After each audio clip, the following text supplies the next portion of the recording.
जैसा कि नाम है, आप तक पहुंचाएंगे सही और सटीक खबर। जनता की सुननी है और सरकार को सुनानी है। ये है आई ऑफ ट्रुथ। कांग्रेस के 6 विधायकों के बीजेपी में जाने की चर्चा के जोर पकड़ने से बिहार की राजनीति में जबरदस्त हलचल मची हुई है। इन चर्चाओं को और ज्यादा हवा मिली जब कांग्रेस के 6 के 6 विधायक कांग्रेस की ओर से आयोजित दही चूड़ा भोज में शामिल नहीं हुए। पर इन सब के बीच एक बड़ा सवाल बिहार की राजनीतिक गलियारों में चर्चा का बड़ा विषय बन चुका है कि बिहार में बीजेपी और जेडीयू मिलकर सरकार चला रहे हैं, विपक्ष भी कमजोर ही है। ऐसे में कांग्रेस के 6 विधायकों को अपने खेमे में करने के लिए बीजेपी इतनी इच्छुक क्यों है? इसके पीछे क्या वजह हो सकती है? सवाल उठ रहे हैं तो उसके कई जवाब भी मिल रहे हैं।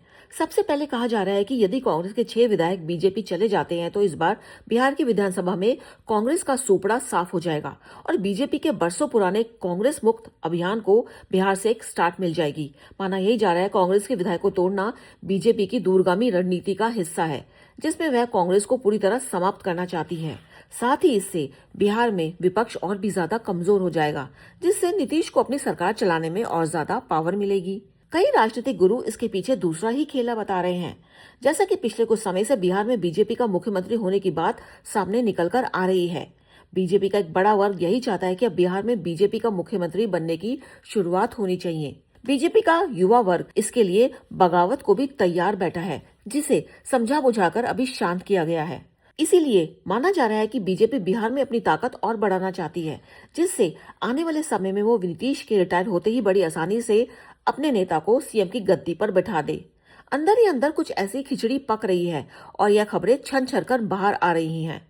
माना यही जा रहा है कि कांग्रेस के विधायकों की संख्या बहुत कम है और ऐसे में एनडीए यानी बीजेपी में शामिल होने के लिए उन्हें दल बदल कानून के दायरे में फंसना भी नहीं पड़ेगा। साथ ही ये बातें सामने आ रही हैं कि बिहार में कांग्रेस के समाप्त होते अस्तित्व को देखते हुए उसके गिने चुने नेता भागना चाहते हैं। आपको बता दें कि जहां साल 2020 के विधानसभा चुनाव में कांग्रेस ने 19 सीटें जीती थी, अब इस बार 2025 के विधानसभा चुनाव में वो मात्र 6 सीटों पर सिमटकर रह गई है।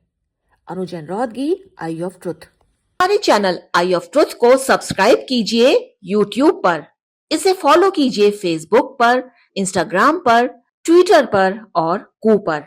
हमारे चैनल के बारे में फीडबैक देने के लिए हमें मेल कीजिए ioftruth.6@gmail.com पर।